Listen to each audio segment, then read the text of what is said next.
Hello, I'm the 10-minute English teacher. Let's get you exam ready. Today, I'm going to teach you how to analyse a poem, and we're going to be looking at The Tyger by William Blake. Before we get going, don't forget to like and subscribe. There are plenty of things on the channel to help you understand how to analyse poetry. Okay, let's learn how to analyse a poem. We're going to start by thinking about how we write a response by talking about what the poem is about. So explain what the poem is about and what we learn from it. So if you've got a poem about war, what message about war is provided by that poem? The second thing we need to do is explain the structure and consider the effect of it. If it doesn't rhyme, why might that be? So think about the choices that the poet has made when it comes to the structure and the form of the poem. And the last thing we do when we've done that, we write about the lines or moments that stand out. What different things might they mean or tell the reader? So here's today's poem. It's The Tyger by William Blake. I'm going to read it to you and then we're going to think about how we might write about this and analyse this poem. Tyger, Tyger, burning bright in the forests of the night, what immortal hand or eye could frame thy fearful symmetry? In what distant deeps or skies burnt the fire of thine eyes? On what wings dare he aspire? What the hand dare seize the fire? And what shoulder and what art could twist the sinews of thy heart? And when thy heart began to beat, what dread hand and what dread feet? What the hammer, what the chain? In what furnace was thy brain? What the anvil, what dead grasp dare its deadly terrors clasp? When the stars threw down their spears and watered heaven with their tears, did he smile his work to see? Did he who made the lamb make thee?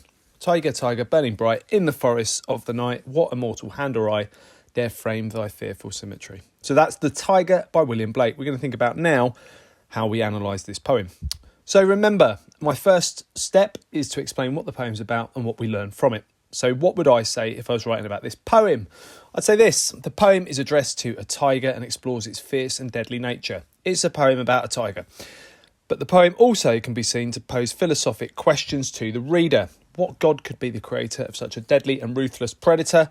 And how can good and evil coexist? So it's a poem about a tiger, but it's more than that. It's more about how good and evil coexist, and also could there be a god that's created such a deadly animal? The next thing we need to do once we've explained what the poem is about is we think about the structure and consider the effects of it. So if it doesn't rhyme, why might that be? And if it doesn't have a regular metre, we can think about why that choice might have been made. Here's what I would say. The rhyme scheme and use of regular metre create a tense and ominous tone. You could also argue that the steady use of trochaic tetrameter reflects a tiger stalking its prey, or even the reader, to create tension.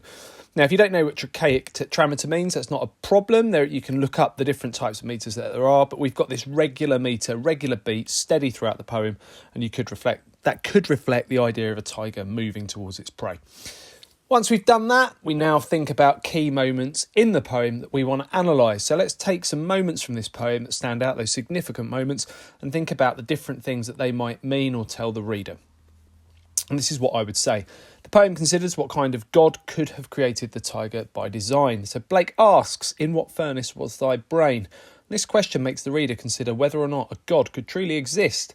And the metaphor of the furnace has allusions to heat, fire, and even hell. So this idea of a god and the nature of God is being seen as something that's quite conflicting in the descriptions of the creation of the tiger in the poem.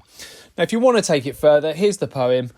Without looking, can you write a quick introduction explaining what the poem's about and what ideas it might communicate? Can you say something interesting about the structure of it, the use of rhyme and the use of metre? And then can you pick another couple of quotes from this poem to analyse yourself? Okay, check out the other videos on my channel. I'll continue to add content. Feel free to ask something you'd like to see me cover in the comment section. Don't forget to like and subscribe and share and keep revising.